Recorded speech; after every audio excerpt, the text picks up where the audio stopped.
नमस्कार विद्यार्थी मित्र, आज आपण इयत्ता 9वी विज्ञान व तंत्रज्ञान भाग 1 त्यातील पहिलं प्रकरण चाल व वेग या प्रकरणाचा अभ्यास करत आहोत. मागच्या व्हिडिओमध्ये आपण गती म्हणजे काय आणि अंतर आणि विस्थापन या दोन भौतिक राशींचा अभ्यास केला. आज आपल्याला चाल आणि वेग या दोन भौतिक राशींबद्दल आपल्याला माहिती घ्यायची आहे. आपण स्पीड, व्हेलॉसिटी किंवा चाल आणि वेग हे दैनंदिन जीवनामध्ये नेहमी एक शब्द वापरतो. स्पीड म्हणजे काय तर चाल आणि वेग म्हणजे काय व्हेलॉसिटी. ज्यावेळेस आपण दिशेचा विचार न करता वस्तूने किती वेळात किती अंतर कापलं याचा विचार करतो त्यावेळेस आपण स्पीड बद्दल किंवा चाल बद्दल बोलत असतो. आणि ज्यावेळेस एकक कालावधीमध्ये वस्तूचं किती स्थान बदल झालं हे सांगतो त्यावेळेस आपण वेग म्हणजे व्हेलॉसिटी बद्दल बोलत असतो. तर आपण चाल आणि वेग याबद्दल अधिक माहिती घेऊ.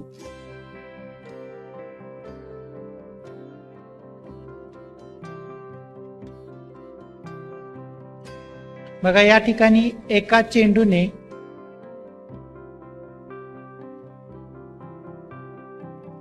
या ठिकाणापासून तर या ठिकाणापर्यंत एक अंतर कापलेलं आहे. त्याचं जे रस्ता जो आहे तो अंतर कापलेला तो वेडावाकडा आहे. तर या ठिकाणी याची चाल म्हणजे काय तर त्याने कापलेलं एकूण अंतर आणि ते अंतर पार करण्यासाठी त्याला लागलेला कालावधी याला आपण काय म्हणतो चाल. जे स्पीड म्हणजे काय, speed is equal to total distance travelled by an object divided by time required. जे एकक कालावधीमध्ये त्याने किती अंतर कापलं हे सांगणं म्हणजे चाल. आता याचं डिस्प्लेसमेंट किती असेल तर या ए या ठिकाणापासून या बी या ठिकाणापर्यंत त्याचं डिस्प्लेसमेंट म्हणजे विस्थापन झाले. परंतु त्याने एवढं विस्थापन करण्यासाठी कापलेलं अंतर मात्र भरपूर आहे. याच्यामध्ये हा दोन कार दिसतात आपल्याला. तुम्ही आकृती पाहून सांगू शकता की कोणत्या गाडीचा वेग जास्त होता. आणि या ठिकाणी पी पासून क्यू पर्यंत या वाहनाचं या कारचं विस्थापन होतंय. परंतु एक गोष्ट लक्षात आली असेल तुमच्या की एका सरळ रेषेमध्ये याचं विस्थापन, एका सरळ रेषेमध्ये पी या ठिकाणापासून क्यू या ठिकाणापर्यंत ही गाडी जाते. तर वेग म्हणजे काय तर वस्तूचं झालेलं स्थान बदल म्हणजेच वस्तूचं विस्थापन आणि ते विस्थापन होण्यासाठी लागलेला वेळ याला आपण वेग असं म्हणतो. म्हणजे एकक कालावधीमध्ये झालेलं वस्तूचं विस्थापन याला आपण वेग असं म्हणतो. म्हणजेच velocity is equal to displacement upon time. Displacement takes place in a unit time is called velocity. तर या ठिकाणी जी दुसरी जी आकृती आहे त्या दुसऱ्या आकृतीमधील गाडीचा वेग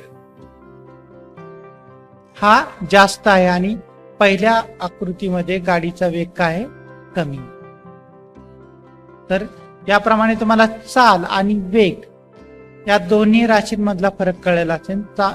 difference between speed and velocity. चाल कशासाठी आहे, एका ठिकाणाहून दुसऱ्या ठिकाणी त्या गाडीचा वेग खूप जास्त होता. परंतु या ठिकाणी वेग हा शब्द आपण जरी व्यवहारात वापरत असला तरी आपल्याला कुठला शब्द वापरला पाहिजे, गाडीची चाल असं वापरलं पाहिजे. आणि वेग हा कधी आपण हे करतो ज्यावेळेस त्या वस्तूचं एका दिशेने विस्थापन होत असेल, त्यावेळेस ती वस्तू एका ठिकाणाहून दुसऱ्या ठिकाणी एका दिशेने जात असेल आणि त्यावेळेस आपण वेळेचा विचार करत असेल तर त्याला आपण व्हेलॉसिटी असं म्हणतो. तर चाल म्हणजे काय तर कापलेलं एकूण अंतर भागिले लागलेला एकूण कालावधी. एकक वेळेत वस्तूने प्रत्यक्षात कापलेल्या अंतराला आपण वस्तूची चाल असं म्हणतो. एखाद्या वस्तूने एकक कालावधीत कापलेल्या अंतरास चाल असं म्हणतात. तिन्ही एकाच व्याख्या आहेत, फक्त थोडे शब्द बदल आहे. Speed is equal to total distance travelled divided by time required. Speed is the distance that occurs in unit time, and the distance traveled by an object in a unit time is called its speed. आता आपल्याला पाहिजे वेग म्हणजे काय, तर विस्थापन भागिले वेळ. एकक वेळेत वस्तूच्या होणाऱ्या विस्थापनाला आपण वेग असं म्हणतो. एखाद्या वस्तूने एकक कालावधीत एकाच दिशेने कापलेल्या अंतरास आपण वेग असं म्हणतो. तर ह्या तिन्ही व्याख्या सारख्याच आहेत, फक्त शब्दामध्ये बदल. Velocity is equal to displacement upon time. Velocity is the displacement that occurs in unit time, and velocity means the distance traveled in one direction by an object in a unit time is called its velocity. Always remember, नेहमी लक्षात ठेवा. याच्यामध्ये काय लक्षात ठेवायचे आपल्याला, की चाल आणि वेग यांची एकके सारखी असतात. जरी चाल आणि वेग ह्या वेगवेगळ्या राशी असतील तरी पण त्यांची एकक सारखी असतात. कारण का, विस्थापन आपण मीटर मध्ये मोजतो, सेंटीमीटर मध्ये मोजतो, किलोमीटर मध्ये मोजतो. तसंच अंतर सुद्धा आपण सेंटीमीटर मध्ये मोजतो, मीटर मध्ये मोजतो, किलोमीटर मध्ये मोजतो. आणि वेळ हे आपण कोणत्याही एककामध्ये, सेकंद मध्येच मोजतो. म्हणून चाल आणि वेग यांची एकके सारखीच असतात. ती SI पद्धतीत, SI पद्धत म्हणजे इंटरनॅशनल स्टँडर्ड युनिट पद्धतीमध्ये मीटर प्रति सेकंद व सीजीएस पद्धत म्हणजे सेंटीमीटर ग्रॅम सेकंद, या पद्धतीमध्ये सेंटीमीटर प्रति सेकंद ही त्याची एकक आहे. The unit of speed and velocity are the same in the SI unit. In the SI system, the unit is meter per second, while in the CGS system, it is centimeter per second. दुसरा point काय लक्षात ठेवायचा आपल्याला, की चाल हे अंतराशी संबंधित आहे, तर वेग हा विस्थापनाशी संबंधित आहे. म्हणजे चालीमध्ये आपण दिशेचा विचार करत नाही आणि वेगामध्ये आपण दिशेचा विचार करतो. Speed is related to the distance while velocity is related to the displacement.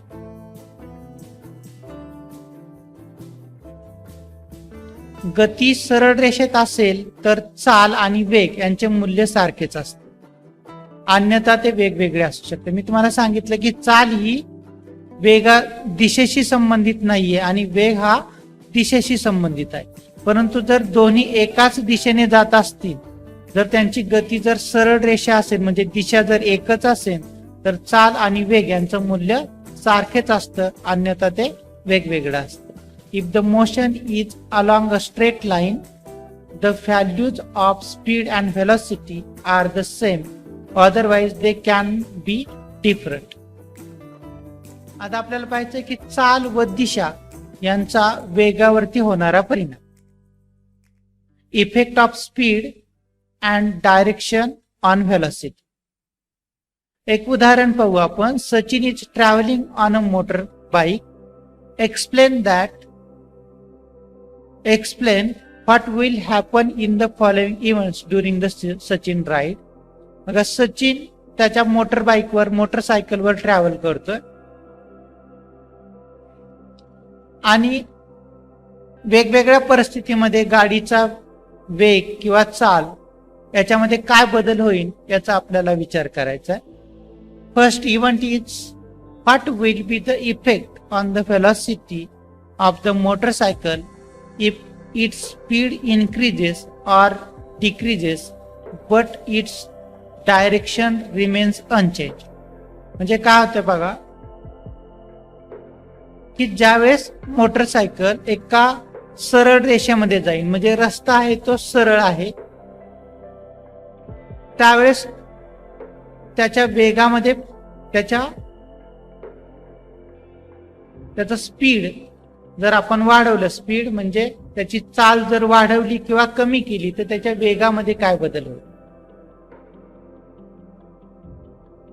जे मोटरसायकल आहे ती सरळ रेषेमध्ये जाते, म्हणजे जो रस्ता आहे तो एकदम सरळ आहे. फक्त सचिन काय करतोय की त्याच्या मोटरसायकलचं स्पीड म्हणजे चाल बदलतं, तर त्याच्या वेगामध्ये बदल होईल का.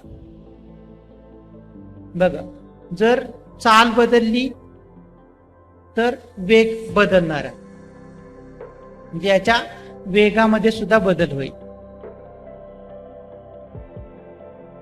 Second event, in case of turning on the road will the velocity and speed be the same. आपण मोटरसायकल किंवा कोणतंही वाहन जर चालवत असेल तर ज्यावेळेस आपल्याला कॉर्नरला किंवा वळणाला आपण काय करतो, त्याचा वेग कमी करतो, शिवाय त्या वाहनाची दिशा पण बदलते. तर पहिलं हे काय की if Sachin changes the direction of the motorcycle, म्हणजे तो वळण घेतोय आणि त्यावेळेस मात्र त्याचा वेग, त्यावेळेस त्याचं जी चाल आहे ती चाल काय स्थिर आहे, तर वेगामध्ये काय बदल होईल. वेग कधी बदलतो, ज्यावेळेस वस्तूची चाल बदलली तर वेग बदलतो, वस्तूची दिशा बदलली तरी वेग बदलतो. या ठिकाणी तो वळण घेतो म्हणजे याचा अर्थ दिशा बदलतो, आणि दिशा बदलते म्हणजे वेग बदल. Sachin changes its direction so its velocity also changes. In third case, if on turning Sachin changes the direction as well as the speed of the motorcycle, what will be the effect on its velocity? जे वळणाला सचिन काय करतो, ज्या ठिकाणी वळायचंय त्या ठिकाणी काय करतो, तो त्या चालीमध्ये पण बदल करतो आणि दिशेमध्ये सुद्धा बदल करतो. आपल्याला माहिती आहे की चाल बदलली की वेग बदलतो आणि दिशा बदलली की वेग बदलतो, म्हणजे या ठिकाणी त्याच्या वेगामध्ये बदल होणार आहे.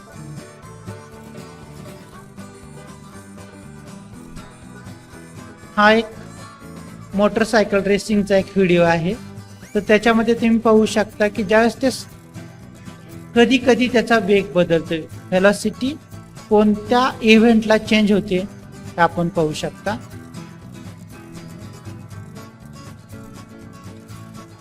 ज्यावेळेस ते एका सरळ रेषेमध्ये जातात त्यावेळेस त्यांची चाल बदलते म्हणजेच वेग बदलतो.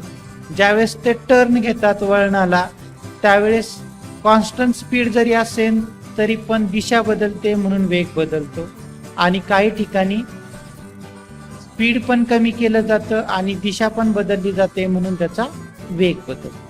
पुढचा भाग पाहायचा आपल्याला, uniform and non uniform linear motion, म्हणजे एक रेषीय एक समान व नैक रेषीय व नैक समान गती. एक रेषीय एक समान, युनिफॉर्म म्हणजे युनिफॉर्म लिनियर, आणि नैक समान म्हणजे नॉन युनिफॉर्म.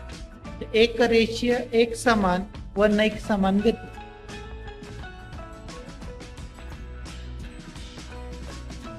बघा, याच्यामध्ये अमर, अकबर आणि अँथनी त्यांच्या स्वतःच्या गाडीने वेगवेगळ्या वेगाने प्रवास करत आहेत. त्यांनी वेगवेगळ्या कालावधीत कापलेली अंतरे आपल्याला सारणीमध्ये दिलेली आहे. Amar, Akbar and Anthony are traveled in different cars with different velocities. The distances covered by them during the different time intervals are given in the following table. First column is time in the clock. पहिला जो स्तंभ आहे त्याच्यामध्ये आपल्याला काय दिलंय, घड्याळी वेळ दिलेला आहे. Second column is distance covered by Amar in kilometre. दुसरा जो स्तंभ आहे त्याच्यामध्ये अमरनं कापलेलं अंतर किलोमीटर मध्ये दिलेलं आहे.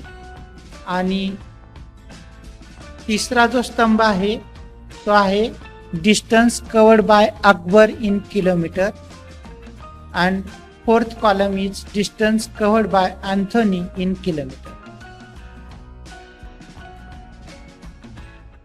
जर आपण पहिला रो जर पाहिला, टाइम इन क्लॉक 5 वाजता निघालेले आहेत सर्वजण. त्यावेळेस सर्व विराम अवस्थेमध्ये आहेत, म्हणजे त्यांचा जो वेग आहे, त्यांचा जी स्पीड आहे तो किती आहे? 0 आहे. आफ्टर 5:30 o'clock म्हणजे अर्ध्या तासानंतर अमर 20 किलोमीटर जातो. Distance covered by Akbar is 18 kilometre. Akbar 18 kilometre अंतर पार करतो. Distance covered by Anthony in kilometre. Anthony 14 kilometre अंतर पार करतो.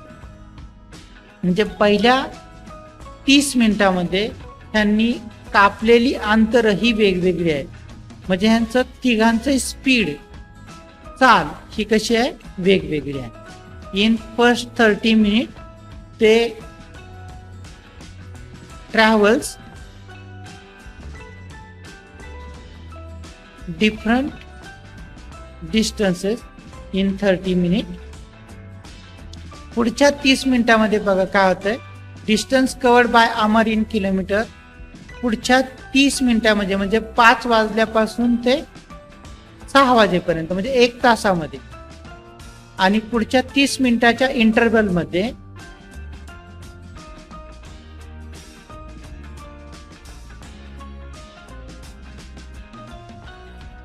अमरने कापलेलं अंतर आहे 40. अकबरने कापलेलं आहे अंतर 36 आणि अँथनी 28. याही वेळेस तिघांनी वेगवेगळी अंतर कापलेली आहे, म्हणजे तिघांच्या चाली वेगवेगळ्या आहेत. पुढच्या 30 मिनिटांमध्ये 60 किलोमीटर, 42 आणि 42. त्यानंतरच्या पुढच्या 30 मिनिटांमध्ये 80 किलोमीटर, 70 किलोमीटर अकबरने कापलेलं अंतर आणि अँथनीने 56. आणि याप्रमाणे 8 वाजता सर्वांनी कापलेले अंतर बघा. अकबरने कापलेलं अंतर आहे 120 किलोमीटर. अमरने कापलेलं अंतर 120 किलोमीटर. अकबरने कापलेलं अंतर 120 किलोमीटर आणि अँथनीने कापलेलं अंतर आहे 84 किलोमीटर. आता बघा, अमर, अकबर आणि अँथनी यांनी प्रवास करत असताना नोंदवलेल्या अंतरातील कालावधी किती आहे? किती आहे कालावधी? तर प्रत्येक जो कालावधी आहे तो किती आहे? 30 मिनिटाचा आहे. तर ठराविक कालावधीत सारखेच अंतर कोणी पार केले? सुरुवात आपण अमर पासून करू. अमरने पहिल्या 30 मिनिटांमध्ये 20 किलोमीटर अंतर कापले. दुसऱ्या 30 मिनिटांमध्ये सुद्धा 40 किलोमीटर म्हणजे 20 अधिक 20 40 किलोमीटर एवढं अंतर कापलंय. पुढच्या 30 मिनिटांमध्ये 40 अधिक 20 म्हणजे 60 म्हणजेच 20 किलोमीटर अंतर कापलंय.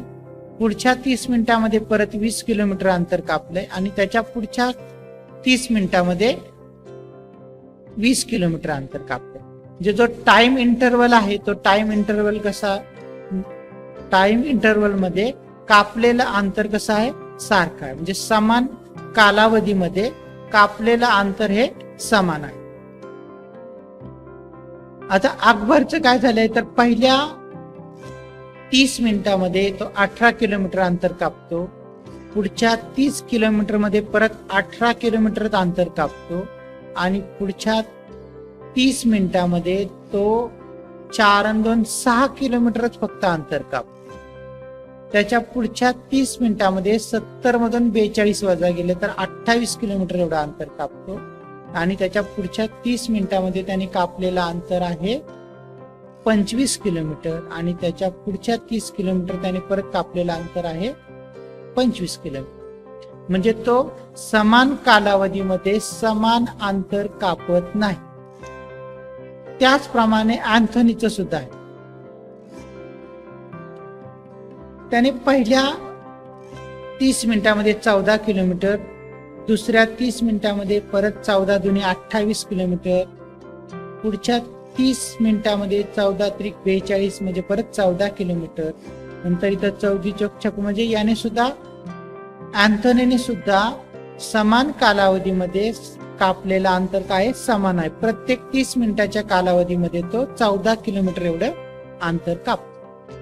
बघा If an object covers equal distances in equal time interval, it is said to be moving with uniform speed. जर समान कालावधीमध्ये जर समान अंतर कापत असेल तर त्याला एक समान चाल असं म्हणायचं. आणि जर समान कालावधीमध्ये जर समान अंतर कापत नसेल तर त्याला नैक समान चाल असं म्हणायचं. If an object covers equal distances in equal time interval, it is said to be moving with uniform speed. If an object covers unequal distances in equal time interval, it is said to be moving with non-uniform speed. तर याप्रमाणे आज आपण चाल, वेग, एक समान गती आणि नैक समान गती याचा अभ्यास केला. पुढच्या पाठामध्ये आपण त्वरण ही भौतिक राशीचा अभ्यास करणार आहोत.